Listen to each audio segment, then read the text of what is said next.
got religion, or in fact superstition, of course, a superstition being a religion that you can prove isn't true. And they've got superstition. They don't realize they've got religion. No, it's their religion. That's why Al Gore's like, shut them up. I mean, they're now saying, shut people up. The danger is they don't realize they've got it. See, you and I, Alex, we belong to the Christian faith. We know where we stand. But they don't have a rite of initiation that says, formerly you were not a global warming believer and now you are. So they don't realize that they've got religion. They actually think that they're being rational in demanding, as Norgard is said to have done in that press release issued by her own University of Oregon, that not only society as a whole, but individuals should be treated because of their views on global warming. The word treated was there, I know, because I went and checked. I wrote to Professor No, we have the copy, but I mean, they have TV ads for kids where they blow children up and kill them. Yeah, I mean, over in England, as you know, if you don't go along with it. This is all they ever talk about. It's part of a larger tapestry, but let's expand on this. They have not removed this. Carrie Norgard, assistant professor, and it goes on. She says, listen to your science advisor. She wrote this. Fortunately, you have made an excellent choice in commissioning Harvard physicist and Nobel Peace Prize recipient John Holdren as your science advisor. So here she is in a letter to Obama that's public. Of course, he's not a Peace Prize winner. He's not a Nobel Prize winner, period. Of course, he is for drugging the water supply to sterilize us. And she goes on to say, don't wait for public consensus on climate change. This is a public letter. And she goes, public opinion does matter in democracy, but this is a time when following it would be a serious mistake. So here she is calling for an end to freedom. We'll be back with Lord Christopher Monckton of scienceandpublicpolicy.org. Hello, I'm Alex Jones. Myself, my family. I want to thank John Rappaport, who sits in for us sometimes, investigative journalist at nomorefakenews.com. He sent this to us, and Paul Watson's getting it out right now. This will be breaking, just like we broke it last week, that she says, treat us. She tried to back off. Here she is doing work for another university, and we've saved it in case they take it down. And Paul Watson's got the article, Whitman College. Carrie Norgard, assistant professor of sociology and environmental studies. This is 3 years ago when Obama's first getting in. She says, listen to your science advisor. And she goes on to say, don't wait for public consensus on climate change. This is written by her. I have you now. And stop shutting my videos down. Public opinion does matter in democracy, but this is a time when following it would be a serious mistake. Two factors make public understanding of climate change unusually complex. And she goes on to say, shut it down dictatorially. Shut down coal. She says right here. I mean, ladies and gentlemen, scroll down where she says shut down coal, shut down everything. Folks, that's what he's doing. Congress says no, he just does it. China gets 3 new ones a week. We get them shut down. We're going into a depression. Lord Monckton, this is breaking. I got this an hour ago. We vetted it. We checked. This is her. She did it. Unbelievable, sir. This is even bigger than saying treat us. What do you make of this latest outrage? It is indeed an outrage. And I think, Alex, the fact that you have been taken off YouTube is also an outrage. And the fact that they've been taking me off YouTube slowly for many years by various devices. And it is quite clear that what we're dealing with now is a very rapid march towards the sort of totalitarianism that Hitler practiced in Germany, and that Stalin practiced in Russia, and that Mao practiced in China, and that Pol Pot practiced in Cambodia. What we're now getting, and Ho Chi Minh in Vietnam while I think of it, what we're now getting is the same things happening here. It's the same political forces, the people who think that they know best. Let's just examine that letter by Norgard that you're referring to. The first thing is, does she have any more qualifications than you or I, Alex, to write and say that climate change is a uniquely dangerous thing that people are incapable of understanding for themselves? No, she is some kind of a sociologist, and by all accounts, a very bad one. And again, look at the arrogance. She says we must get rid of democracy and freedom because the public is stupid. No, I built my operation out of nothing. Lord Monckton has had big companies he built himself. You live in a government reservation, and you're telling us we're idiots? You are the idiot.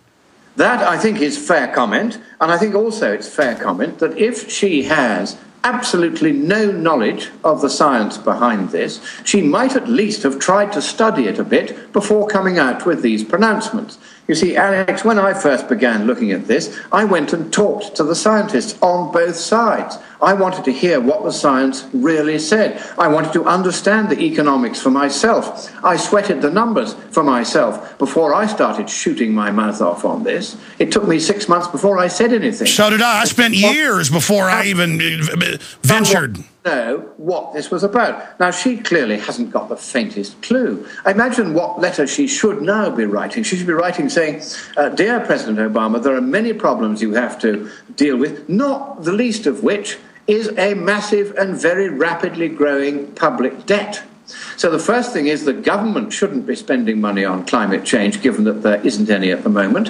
And likewise, nor should the private sector be made to pay by not being allowed to buy cheap coal-fired electricity unless they're lucky enough to be able to buy it from China. This is what is so absurd about what's going on.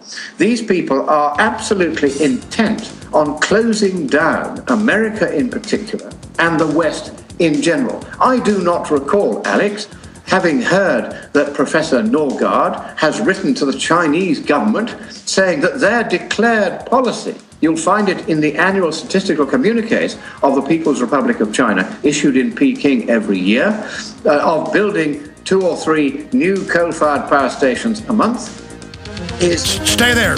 Stay there. You are listening to GCN. Texas, Alex Jones. There's a 40-minute talk I did with Mark Moreno, congressional advisor on climate change, the guy that heads up climatedepot.com at Infowars.com, discussing the other videos that YouTube has taken down because I'm not allowed to criticize a woman who says, get rid of freedom, get rid of my votes, I don't count, I'm too stupid, I need to be treated. I mean, we've got more of her letters on her official site saying it. But they control reality. Now they've come out and said, she never said that. So I'm supposed to say, okay, I'll shut up. Because after all, you're this almighty person. And I've been around these so-called academics that call themselves on the left. They are so arrogant.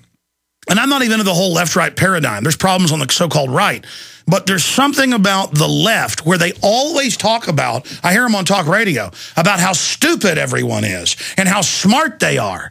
And it's amazing that they live off of the tax money I pay, no government handouts here, and then sit around all day and talk about how I'm mentally ill, I'm racist, and I need to have my rights taken away because democracy is bad, in her words, and that I need to do what she says. This person, I mean, and then I'm not even allowed to criticize her. I know I'm ranting or monked, and I'm sorry. I'm just very angry about them shutting my videos down. It is a serious violation. This is 21st century book burning. First of all, you are right, and I think that's a great phrase, 21st century book burning. That is exactly what it is. These are people who have lost and lost and lost the argument. Every single point they said would come to pass, it's gone the other way. Every single piece of analysis they've done is full of more holes than a piece of Gruyere cheese. They don't know what they're talking about, and now they've realized it, and so their way of covering up for their own ineptitude, incompetence, and plain malice against the West in trying to shut it down in the name of this bogus scare is to silence all criticism. And of course, Google, and who sits on the board? Al Gore, of course. Google owns Yahoo.com. Yahoo is now, not Yahoo, I'm talking about YouTube, I'm sorry. YouTube is now is shutting down. Videos like yours, many videos like mine. No, I've seen yours shut down, and they'll use all sorts of little excuses. They will. They just absolutely hate the idea of freedom of expression. They hate to admit that the left, having decided this was going to be its defining issue, this was going to be the issue that at last allowed them to shut the West down, they've now realized it's gone wrong far more quickly than even they had suspected it would. They are acutely embarrassed because they know, Alex, and I think I may have said this to you before, I'm going to say it again, this could be the end of the left. They know this. They bet the farm on this global warming scare. They put all their resources, I mean literally tens of millions a year, into propaganda. If you just look at the the biggest. Yeah, what's the total number? It's like 100 billion globally or something they've spent on this? Well, I mean, if you just take the 10 biggest environmental organizations in the US, they spent between them $2 billion last year, most of it on climate propaganda as an excuse for trying to shut the West down. That's the kind of money they are spraying around. And of course, there's a lot of genuine environmentalists, some of them may be listening to this, some of them who really do care about the environment, who realize there are real environmental problems. Deforestation, overfishing of the world's oceans are a really pressing problem. Many species will have gone in 20 years if we don't do something about that. And these are things that could be and should be solved by international cooperation in a sensible way. But this climate scare is diverting attention away from the real environmental problems. It's the left-wing wet dream. They had thought they could get away with what they couldn't do with all the guns and goose-stepping troops, first of Hitler and then of Stalin and Mao. They thought they could shut the West down from within. All right, Lord Monckton, stay there. Long segment coming up. I want to get in to finishing up your story about China's power plants. You got cut off for the last break. I want to talk about real environmental threats, because I agree with you. The overfishing, that's a real thing. Toxic waste dumping. Stay there. We'll be right back on the other side. If I sound breathless, it's because I am. 16, 17 years ago when I first got on air, I began to research Agenda 21, UN biospheres. In fact, guys, for Prisonplanet.tv viewers, put the congressional map of Agenda 21 zones up, please. That's the Dr. Michael Kaufman congressional map. It shows half the U.S. off limits in these environmental corridors, like something out of feudalism. And the UN even says in Biological Diversity Assessment in 96, they want to go back to feudalism. And we've got all these professors and academics saying rationing, authoritarianism. They say fascism isn't bad when it's green fascism.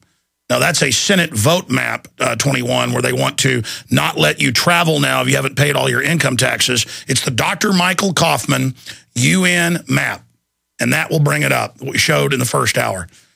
Now, Lord Christopher Monckton, who heads up, well, there's no doubt, globally, the premier aggregator of the scientific data proving what's really happening with our planet, with the real scientists, the real satellites. He's the guy, 9 times out of 10, that is forecasting and exposing these people way out ahead. So they've called for his arrest, you name it.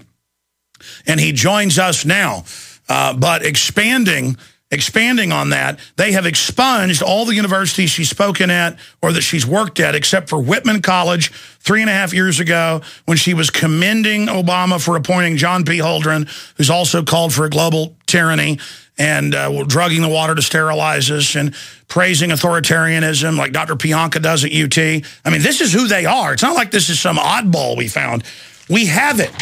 We have it. The university pulled what she'd written about treating us for mental illness and said it was a mistake.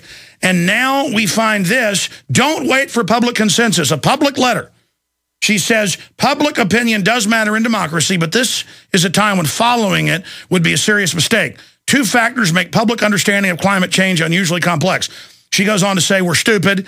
And then it says eliminate coal, all of this stuff. She says we can't do what the public wants. This is even 3.5 years ago. They knew they were losing momentum and failing.